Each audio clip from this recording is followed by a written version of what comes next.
Un pervers narcissique se dévoilera à sa victime par niveau de sécurité. Oui, si vous êtes en relation avec un pervers narcissique, alors cette vidéo vous concerne. Parce que dans cette vidéo, je vais vous expliquer en fait la stratégie de manipulation du pervers narcissique et pourquoi vous avez l'impression que du jour au lendemain, vous découvrez quelqu'un de neuf que vous pensiez connaître. Oui, le pervers narcissique, quand il se met en relation avec vous, il a déjà des idées très claires. Il a un plan très arrêté de ce qu'il va faire de vous, en termes de ce qu'il pourra prendre de vous, en termes d'énergie, de temps, de ressources matérielles, financières et tout. C'est déjà bien arrêté. Et en termes de maltraitance, parce que je vous ai dit que pour un pervers narcissique, en fait, pour obtenir l'énergie dont il a besoin de vous, ça passe par des maltraitances psychologiques, d'accord? Mais maintenant, le pervers narcissique sait qui il est. Le pervers narcissique sait que, en fait, ce caractère monstrueux à l'intérieur de lui, cette tendance qu'il a de faire souffrir son vis-à-vis, afin de se sentir bien, il sait que c'est quelque chose que, s'il vous le dévoile tout d'un coup, en tout début de la relation, ben écoutez, vous allez prendre vos jambes à votre cou, vous allez claquer la porte, vous allez dire, allez, basta, moi je me tire, je me taille, vous comprenez? Donc le pervers narcissique sait qu'il doit doser, qu'il doit mesurer, à la limite qu'il doit se camoufler, en tout cas en tout début de relation. Il doit se camoufler tant qu'il n'a pas encore obtenu ce qu'il veut, parce que n'oubliez pas, les pervers narcissiques, c'est d'abord des manipulateurs. C'est d'abord des manipulateurs, c'est-à-dire que c'est des personnes qui vous ont étudié et qui ont vu quelque chose en vous. Vous détenez quelque chose qu'ils convoitent. Vous comprenez? Donc, ils ont deux objectifs. Premièrement, prendre le maximum de ce qu'ils ont l'intention de prendre de vous. Et deuxièmement, donc, vous maltraiter. Et prendre donc votre énergie. D'accord? Donc, le pervers narcissique, c'est que pour le faire, il doit aller doucement parce que si vous n'êtes pas encore totalement sous emprise, si vous n'êtes pas encore totalement compromis, eh bien, il est possible que vous vous échappiez et que voilà, qu'il perde sa poule aux œufs d'or, vous comprenez? Donc, il va aller mollo mollo et il va donc aller par niveau de sécurité. Qu'est-ce que j'entends par niveau de sécurité? Quand le pervers narcissique t'approche, ce pervers narcissique qui t'a approché, tu avais une sécurité autour de toi. Tu avais des garde-fous, tu avais des barrières. Et ces barrières-là représentent quoi? Ces barrières-là représentent déjà tes programmes toi-même, le niveau d'estime de toi-même, le niveau d'amour de toi, le niveau de confiance en toi. Ces barrières-là représentent aussi ton environnement en termes de ressources humaines, c'est-à-dire des personnes à qui tu fais confiance, des personnes qui ont accès à ta vie, des personnes en fait qui ont autorité sur ta vie et que tu écoutes quand elles te parlent. Tu vois, des personnes qui te rechargent, des personnes qui te guident, des personnes qui t'édifient et qui ne sont pas le pervers narcissique. Donc, le pervers narcissique, c'est qu'il va faire, c'est qu'il va donc commencer une stratégie de te mettre sous emprise et une stratégie d'isolation. Parce qu'il sait que si par exemple, j'ai dit n'importe quoi, tu as un groupe de 10 amis avec qui tu es très intime, s'il se révèle précocement à toi sous son vrai jour, tu vas, même si toi, ça ne va pas t'apparaître que ce n'est pas normal, le fait d'en parler à tes amis va l'exposer et ce sera très tôt. Il ne t'aura pas encore suffisamment compromis pour que tu dises que je ne peux pas partir comme ça, pour que tu te mettes à réfléchir. Donc, ce qu'il va faire, c'est que avant de te révéler son véritable visage, il va travailler l'emprise. Il va travailler l'emprise. Et l'emprise, c'est quoi? C'est le cycle narcissique. C'est-à-dire, love bombing, une petite phase de séduction. Après, il commence la phase de remarques petites. Il commence à souffler le chaud et le froid, des petites remarques assassines. Après, il redevient gentil. Après, tu as l'impression que tu marches sur des œufs.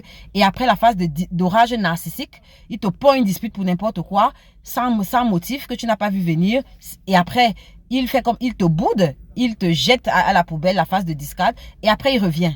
Donc, il va commencer des cycles comme ça avec toi pour commencer à te préparer, pour commencer à mettre en place l'emprise, mais surtout pour commencer à assouplir ta tolérance à la douleur. Parce que lui, il a l'intention de vraiment te torturer. Donc, il faut que tu commences à t'assouplir. Il faut que tu commences à prendre tes aises avec la douleur. Et maintenant, parallèlement, c'est pour cela que le pervers narcissique isole ses proies.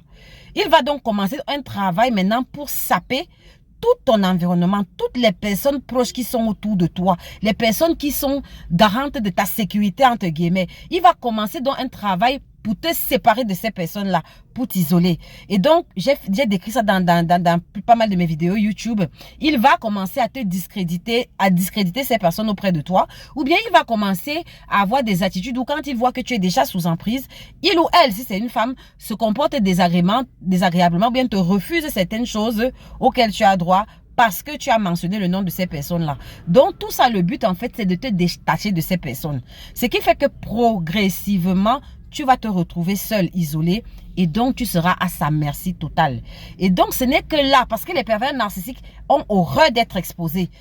Tant que ce n'est pas ça, il va pouvoir se contrôler. Il va pouvoir doser le niveau de méchanceté qu'il pourra t'infliger ou t'infuser. Et donc, tu auras l'impression que non, c'est gérable. Tu seras un peu dans le flou. Tu pourras te dire que, ah, oui, il a quelque chose de pervers narcissique, mais ah, je suis pas trop sûre parce que bon, il n'y a pas ça, il n'y a pas ça. Alors que c'est véritablement un pervers narcissique, hein, je te rassure. Mais c'est juste que il est juste en train de doser. C'est-à-dire que le niveau de sécurité n'est pas encore là. Il n'a pas encore atteint le niveau de sécurité où il va prendre toutes ses aises. Mais sache que il y aura un moment, il y aura un événement déclencheur. Il y a toujours un événement déclencheur. C'est-à-dire qu'un verrou qui va sauter, qui va permettre au pervers narcissique de se sentir en confiance. En sachant que tu es totalement sous emprise, il te sera difficile de te lever et de partir. Et généralement, cet événement, c'est quoi? Soit il va te compromettre matériellement, financièrement, dans une grosse affaire ou te demander d'investir dans un truc, dans un business où tu seras l'actionnaire majoritaire ou est le principal investisseur, où il va te demander de prendre un gros prêt qui va te handicaper, tu vois. Et en même temps, il te demande de prendre un gros prêt. En même temps, il va te dire que, ok, il faut qu'on déménage, qu'on aille dans une maison beaucoup plus grande pour alourdir tes charges, pour que tu sois handicapé. Et il sait qu'à ce moment, tu ne peux aller nulle part. Tu vois. Et puis, ça peut être aussi le fait, par exemple, que il t'ait fait 2-3 enfants. Par exemple, si tu es une femme, si tu as fait plus de 2 enfants, si tu es déjà au 3e enfant, ce sera difficile pour toi de te lever comme ça et partir. Parce que tu vas regarder tes 3 enfants. Tu vas te dire, ah, peut-être c'est moi qui me fais des films. Peut-être il faudrait que je travaille sur moi. Peut-être c'est moi le problème. Au nom des enfants, d'accord? Ou alors, il te compromet par les liens du mariage. Il t'épouse. Quand tu es déjà marié, c'est difficile.